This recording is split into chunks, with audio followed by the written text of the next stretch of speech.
Welcome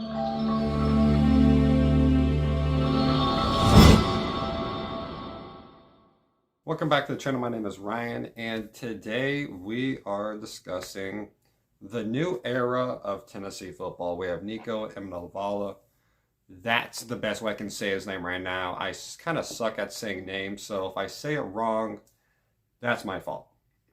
I'm going to try my best to. I know a lot of people have already got that down, but I'm horrible at pronouncing names, so I will try my best. I've always been bad, but it's not the main point. It's the Nico era in Tennessee football. And we had a very good start to it with Iowa. People were looking at him like, oh, he only threw for them like 160 yards. He should have had 210 and another touchdown. If Ramel Keaton knew how to follow a ball, I felt like he should have been able to follow that ball. That was an easy touchdown. He just didn't get. That was a perfect throw ball. With Nico, you saw a lot of good things. You saw some bad, but not many that you can't fix. The main problem I saw was he took a lot of bad sacks. The main thing I saw that was very nice was his quickness and accuracy is very good for his age and everything. We just got to get better receivers. And with Ramel Keaton leaving, we have a lot of new guys coming in. And one thing is that we got Brew McCoy coming back. That's huge. Brew McCoy did not drop passes. He was not like an early in the year Dante Thornton or Ramel Keaton that would drop wide open passes. He was very good at holding on to the ball. He was very good at that. You have Chaz Nimrod. On the other side, you have Squirrel White. I'm pretty sure he's back. And then you have a freshman that's coming in that no one is talking about. A 5-star wide receiver named Mike Matthews. He is coming in. If he wants to play, if he plays very well, I've seen some of his tape. He looks very good at wide receiver.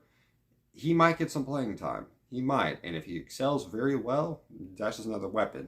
We got the Notre Dame tight end, I'm pretty sure. He's coming in. That's going to be huge. He was the best tight end in the class, the transfer class. That's big. We have Dylan Sampson still. He is overall pretty good hands. He's very elusive. He has the best spin move in the SEC. He is very, very quick, very talented player. And I like the other running back that we had, number 23 or number 24. I'm pretty sure number 23 that was behind him. He looks very good too. He's very much a physical back, but he gets those yards. He gets the yards that he needs to get. And I like to see that. Okay, one thing we can't do is just run these screen passes. We seem like we run the exact same thing every single time. It's either, in our hurry-up offense, it's either a long comeback route, a slant in, a wide receiver screen, or a handoff. With Hooker, we did not do that. We had a lot. I mean, we did that occasionally, but that wasn't the whole thing. We did a lot of crossing routes. One person goes in here, one person goes the other side. A lot of the in routes, cross routes, deep digs, stuff like that, we just don't do. And it doesn't throw off the team like that. Because we had those Jalen Hyatt guys. We had those Cedric Tillman.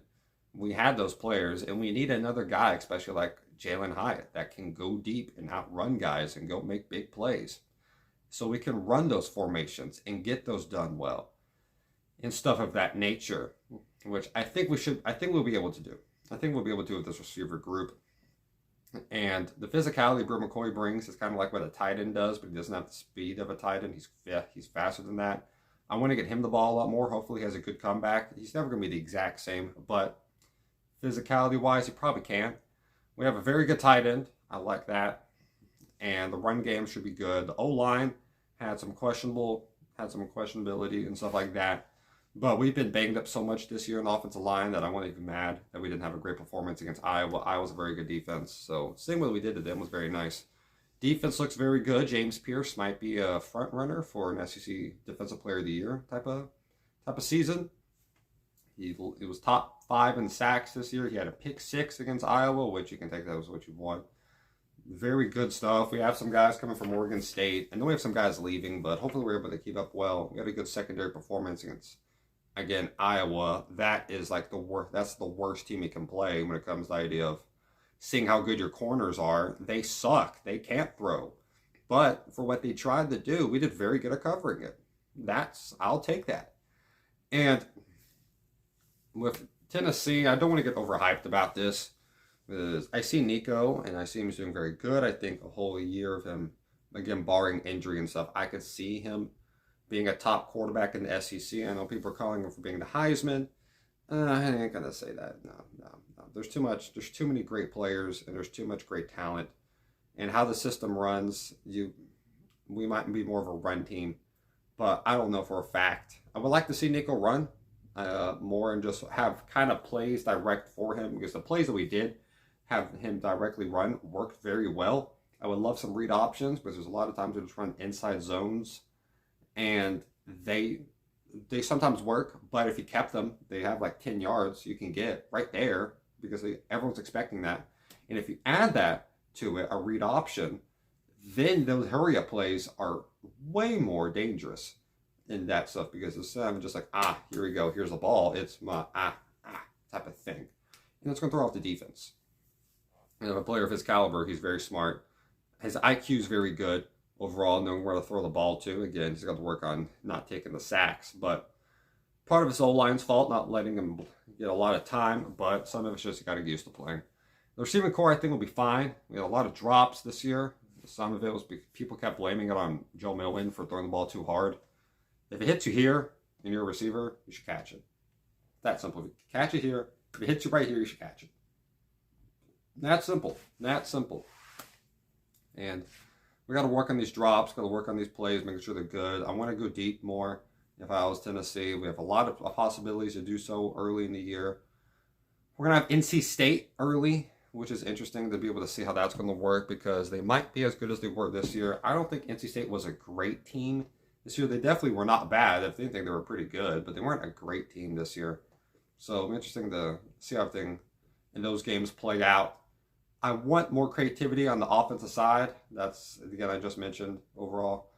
I don't want to see the same 4 plays. I want 8 or 10 plays. If we have to slow up our offense on some drives, I'm perfectly fine with that. I think a lot of fans will be fine with that. I just want creative plays. I just don't want the same typical 5, 3, 4, 5 routes that everyone runs. You can slow up and huddle. You can huddle up if you want to. Just make the best play you can. I know a lot of times we sometimes focus on going quick. Just make the best play. Just the best play, please. Dante Thorne, I'm pretty sure, is coming back. He has good deep potential. He's probably playing better later on in the year that he was. He just played better later on in the year, which is fine. Just please be more creative. Not the same things. People are going to catch up on it. It's tough to simulate the idea of, for a defense, how fast our team can go. But sometimes we go too fast for our own good. Like if we get to a 3rd and 10, there's no reason to go hurry up. It's unless it's like 2nd and 30 before them for some reason, then you get a big play there. But even then, it's like, just talk through some plays. Just go through it, all that. You don't have to hurry up a play in 15 seconds. You can wait 35. You know what I mean? Stuff of that nature. I hope we're able to do that more. Just get the best play out there. Get the best players out there in big downs. I think we did that sometimes. I think we did it against Kentucky, and that worked out well. So, yeah. That's my opinion. We're in the Nico era. I see a lot of improvement from this team. I see a lot of confidence from this quarterback, and I see a lot of hype around him. Am I on the hype train? I'm on it, but I'm not leading it, if you know what I mean. I'm on the caboose. I'm on the back of it. You have to earn your hype around. For me, at least, you got to earn everything around here. So, yeah, at least in my opinion of everything. So, yeah. Put on in the comments what you feel about this. Nico era is here. So, yeah, hope you all have a great day. Stay safe, y'all, and God bless y'all.